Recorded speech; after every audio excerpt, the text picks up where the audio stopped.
Daniel, advogado, jornalista e ativista político, que teve o seu mandato a deputado federal cassado pelo TSE do Paraná, comenta porque Hugo Mota está tentando arregar e dar para trás nesse acordo que foi feito ontem à noite para pautar a anistia.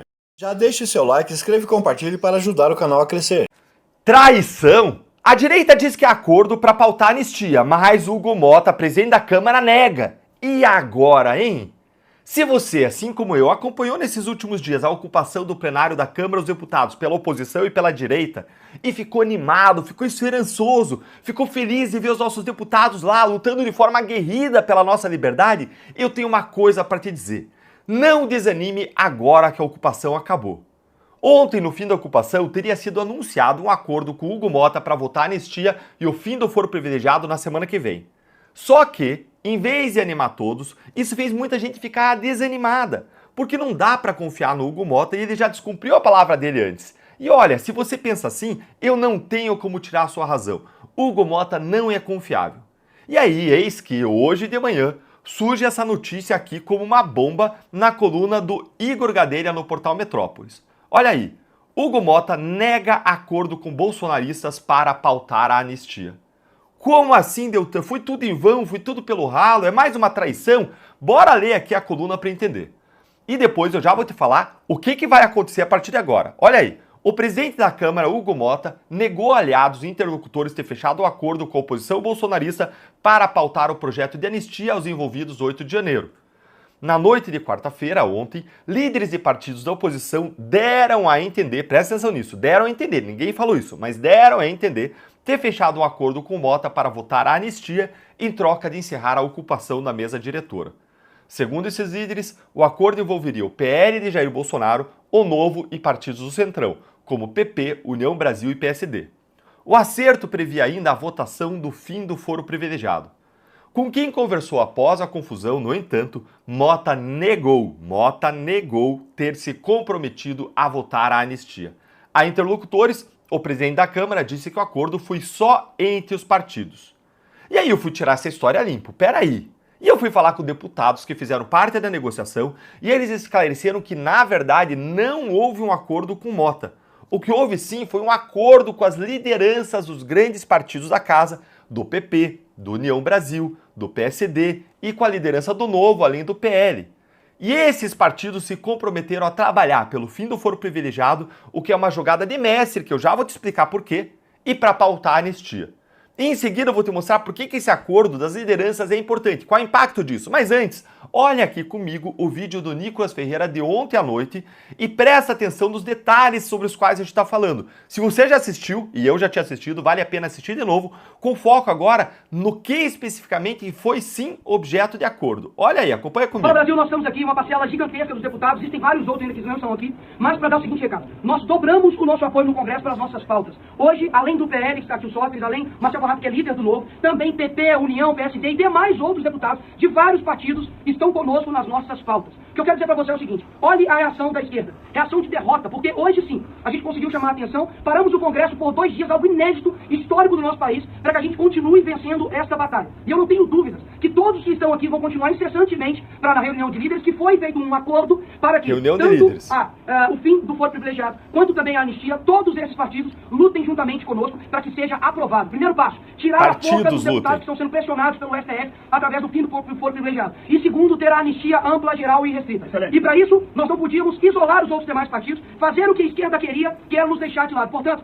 sinta-se extremamente representado, confiante, porque caso isso não acontecer, nós vamos votar muito mais forte. Hoje, nós ganhamos o Congresso. É isso aí. Pera, para aí. Espera que tem mais. Presta atenção.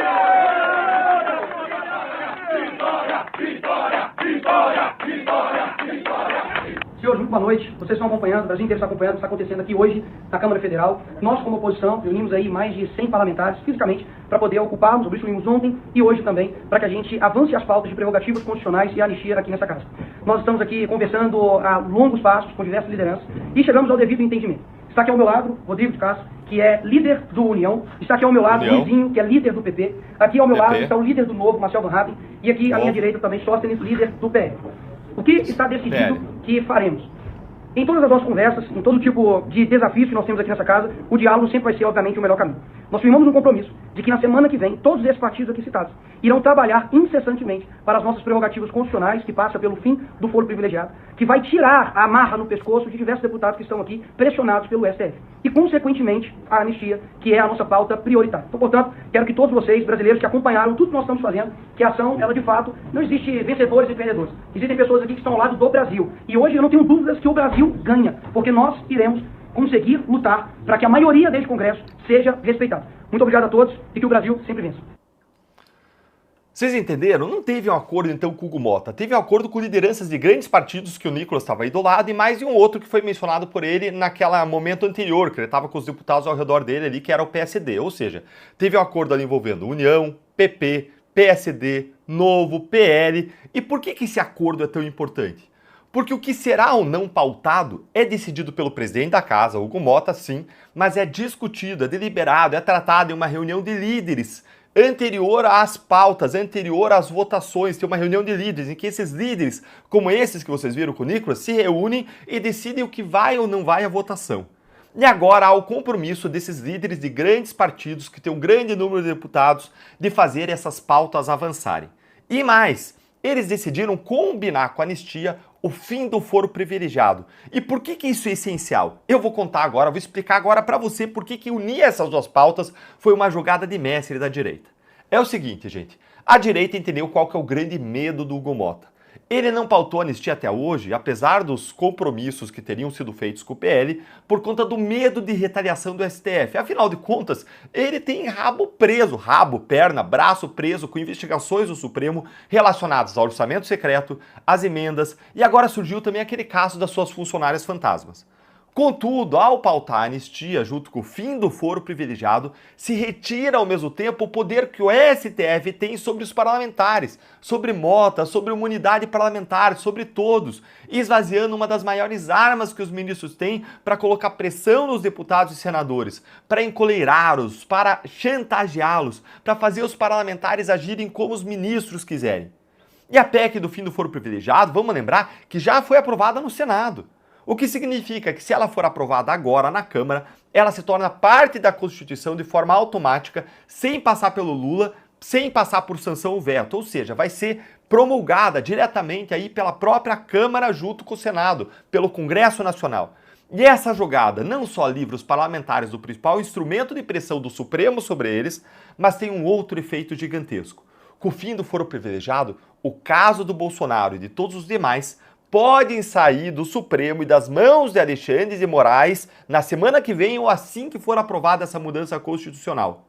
E agora eu preciso dizer para vocês que o Supremo vai querer ainda assim tentar manter com ele o caso do Bolsonaro e alguns outros casos. Eles vão invocar uma figura chamada de prorrogação de foro, tem sido chamada assim, que significa manter o caso lá na corte quando a pessoa perde o foro privilegiado por uma razão fática. Por exemplo, a pessoa saiu do cargo que dava o foro privilegiado, perdeu o foro privilegiado. Ainda assim, quando os casos estão no fim, perto do julgamento, os tribunais têm avançado e ainda assim julgado a pessoa. Contudo, nesse caso seria diferente. Haveria aí uma mudança da própria Constituição, da regra do jogo. Não é uma mudança fática, e sim uma mudança jurídica de regra.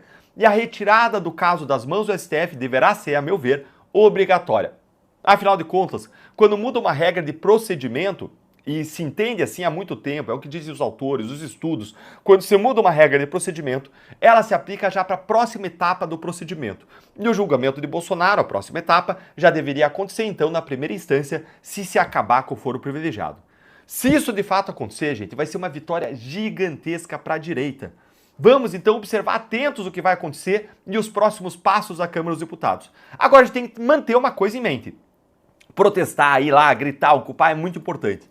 Agora, numa Câmara que você tem 513 deputados, é essencial o diálogo, a conciliação, o compromisso, buscar caminhos comuns. E foi isso que os deputados conseguiram fazer depois de tanta ocupação, depois de tanto grito, conseguiram gerar aliados para essas pautas. Isso foi essencial. Isso nos traz sim uma luz no final do túnel, nos traz uma esperança. Quer dizer que é certeza que vai dar certo? Não, não é. Por isso a gente segue precisando da sua, da minha, da nossa mobilização de todo mundo que apoia essas pautas, dando like, compartilhando o vídeo, não meu, de todo mundo que trata disso, para que a voz da nossa indignação, para que a voz das nossas pautas, das nossas causas possam chegar mais longe, para que mais gente possa ser trazida e convencida, seja pelo incentivo de adesão a pautas que são legítimas, são importantes, da liberdade, da causa da justiça, seja por pressão mesmo, seja por receio de não ser eleito na próxima eleição, seja por um incentivo do eleitor por meio do voto, por meio da cobrança, o que é algo extremamente legítimo também. Então a gente não pode parar nem retroceder e se a anistia e o fim do foro privilegiado não forem pautados aí nos próximos dias, obstrução já e pressão nas redes sociais e nas ruas. Não vamos retroceder, vamos em frente. Se você gostou, deixa seu like, se inscreva e compartilhe para ajudar o canal a crescer.